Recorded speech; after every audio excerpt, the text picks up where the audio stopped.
네, 허벤저 전략회 5월 31일 토요일 방송 시작하겠습니다. 5월의 마지막 날입니다.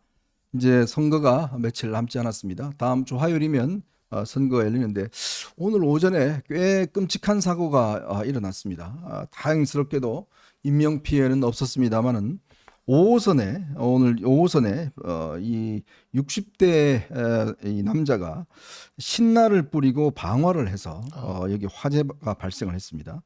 그래서 승객들이 지하 터널을 통해서 전부 다 대피를 했습니다. 오늘 보니까요, 이 열차에 400명의 승객이 타고 있었다고 그럽니다.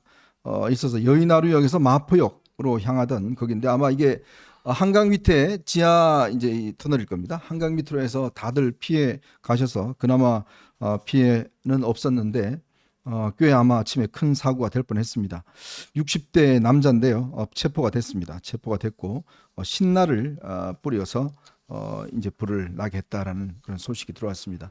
정말 다행스럽게 빨리 대처를 하고 해서 빨리 피신을 해서 정말 사망 사고가 없었던 게 정말 천만 다행인 것 같습니다. 요즘에 자꾸 이런 사고가 나는지 모르겠습니다. 육해공군 이 비행기들이 다 떨어지고 이런 사고 나더니 또 지하철역에서 이렇게 방화 사건까지 나서 이 사실 지하철역에서 방화 사건 한번 하면 대형 사고로 이어지는 경우가 많지 않습니까? 대구에도 보면 그 지하철 사고가 아주 끔찍한 사고가 있었고요. 이게 보니까 남자가 이게 바로 뿌리고 나이타로 불을 껐는데 이제 소화전을 가져와서 현장에서 바로 꺼서 그나마 좀 사고가 덜했던 것 같습니다. 좀 이 시민들이 아주 신속하게 대응을 잘 하셨던 것 같습니다. 참 오늘 아침에 깜짝 놀란 뉴스가 하나 전해졌습니다. 자, 어제 일단 사전 투표가 끝이 났습니다. 끝이 났는데 첫날의 투표율로 보면 꽤 높을 거로 예상을 했는데 둘째 날 들어서면서 이게 주춤하더니 결국 34.7%로 일단 끝이 났습니다. 지난해 36.93% 지난 대선 20대 대선보다는 좀 떨어지는 결과가 나타났는데요.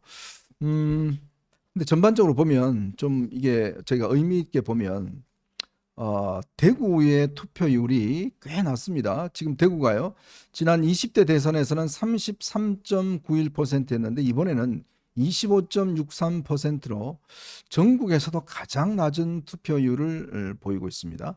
물론 뭐 아마 본투표 때 이걸 회복할지는 모르겠지만 일단 대구 지역의 투표율이 좀 낮다는 게 조금 걱정스럽습니다. 네. 아무래도 대구의 대구, 또 경북, 또 부산, 경남, 영남 지역을 텃밭으로 하고 있는 국민의힘 입장에서는 어려운 선거다라는 걸 우리가 알 수 있고요. 아마 이유는 두 가지일 것 같아요. 이제 첫 번째는 김문수 후보와 그리고 지금까지 국민의힘 중진 또 친윤 그룹들이 해왔던 것에 대한 염증 이런 부분이 실망으로 나타나고 그런 실망 때문에 좀 투표를 포기하는 그런 지지층들도 있고 그리고 두 네. 번째는 여전히 이번 선거까지 잠식하고 있는 부정선거 음모론 때문에 음. 그래서 이 사전투표가 아니라 본투표를 해야 된다. 그리고 심지어 며칠 전에는 그런 것도 있었죠. 그 김문수 후보가 그 사전투표를 장려하는 ARS 전화를 돌렸는데 음. 그게 마치 조작된 거다. 네네. 인공지능이 조작한 거다. 뭐 그런 식으로 해서 논란이 될 만큼 이 부정선거 음모론이 국민의힘이라는 어떤 주류 정당 음. 내부까지 상당 부분을 잠식해온 게 아닌가. 그것 때문에 이 사전투표가 유난히 이제 대구, 경북 지역이 떨어져 있는 것으로 나타난 걸로 보입니다. 근데 이제 제가 제 주변에 보면 투표를 좀 안 하시겠다는 분들도 꽤 있는 것 같고 말이죠. 지금 막판에 뭐, 지금 설나는 여사 문제라든지, 그다음에 이제 지금, 이재명 후보의 아들 문제, 뭐 이런 게 불거지긴 했습니다만은 전반적으로 투표율이 지난번에 좀 낮을 것 같고, 사전 투표율이 낮다는 거는 아마 첫날에 이게 좀 연휴 때문에 이게 아마 많이들 투표를 하고 가신 것 같아요. 그러니까 이제 첫날 투표율이 높아진 것도 이게 광주, 전라, 남북도 음. 여기에서 투표율이 굉장히 많이 높아졌거든요. 그렇죠. 예. 지난 투표율에 비해서. 음. 그래서 지금 이제 보면은 민주당 쪽은 정권 교체에 대한 열망으로 막 급하게 빨리 음. 하루라도 빨리 투표하겠다고 나오는 그런 분위기인 네네. 것 같고 우리 쪽 원래부터 사전 투표가 좀 낮기는 해요. 대구 네네. 경북이 원래 예. 낮은데 이번에는 지난번보다도 아까 대구가 지난번보다 75%, 경북은 76%이 정도거든요. 네네. 그러니까 지난번보다 4분의 3밖에 사전 투표를 하질 음. 않았어요. 네. 그러니까 원래도 낮지만 그보다도 더 낮아지는 이 상황이 부정선거론 때문에 본투표가 그만큼 그걸 커버를 치게 될지 아니면 진짜 보수 전체에 대해서 그 실망감으로 기권으로 이어져서 나타나는 현상인지 이것이 이제 본투표 날짜에 따라서 본투표 그 투표율에 따라서 달라지긴 할 건데 네. 아무리 아무리 회복이 된다 하더라도 지난번보다 우리가 유리한 지역에서의 투표율이 지난번보다 낮게 나올 것 같아요. 그러니까 민주당은 3일을 투표하는데 우리는 하루 투표하자는 이야기가 지금 부정선거론이거든요. 네네. 이 민주당은 3일을 투표하는데 우리가 하루를 투표하자고 얘기를 하면 아무래도 민주당보다 투표가 낮아질 수밖에 없습니다. 네. 사전투표를 없애거나 투표제도를 개혁하는 건 별개의 문제고 이 부정선거론을 가지고 하루만 투표하자고 이야기하는 거는 그냥 지자는 소리예요. 그래서 부정선거론이 지나간 자리에 그 우리 당 정치인들은 그냥 풀 한 폭이 남지 않고 다 사라지는 사태가 벌어지는 건데 네.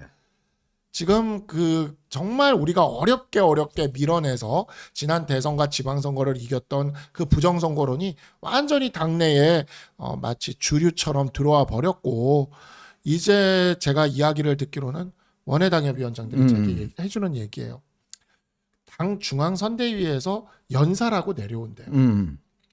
그 사람들 모아가지고 이제 당 중앙선대위 연사를 세우잖아요. 그렇죠. 그러면 1시간 동안 부정선거를 얘기해. 미치겠네. 아, 그냥 미칠 것 같대요, 정말. 1시간 동안 부정선거 얘기하면서 사전투표 하지 말라 그런다. 그 이게 중앙선대위에서 연사를 내려보낼 때도 그렇게 내려보내면 안 돼요. 네. 그리고 나가는 그런 메시지도 선대위에서 나오는 연사라면은 좀 메시지를 관리를 좀 해야 됩니다. 근데 그 결과물이 지금 이거지 않나 싶고요. 굉장히 처참한 결과가 예상이 됩니다.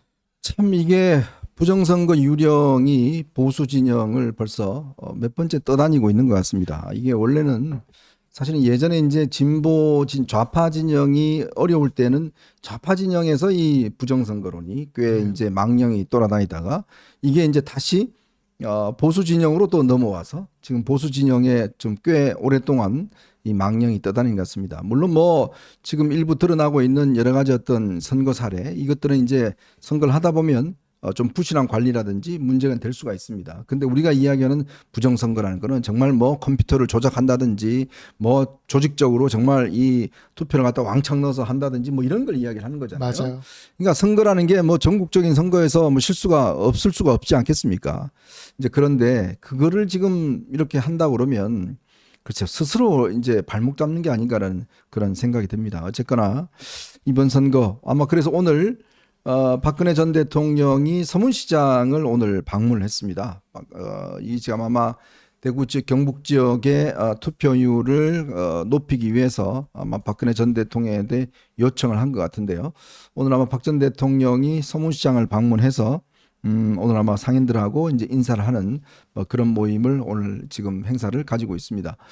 물론 뭐 이게 이제 아마 뭐 대구 지역에 다시 투표율을 높일지는 모르겠지만 어쨌건 저도 뭐 대구 출신이고 뭐 이렇게 고향 분들한테 듣는 이야기가 참 이번 투표할 이게 뭐 신이 안 난다는 이야기를 많이 하세요.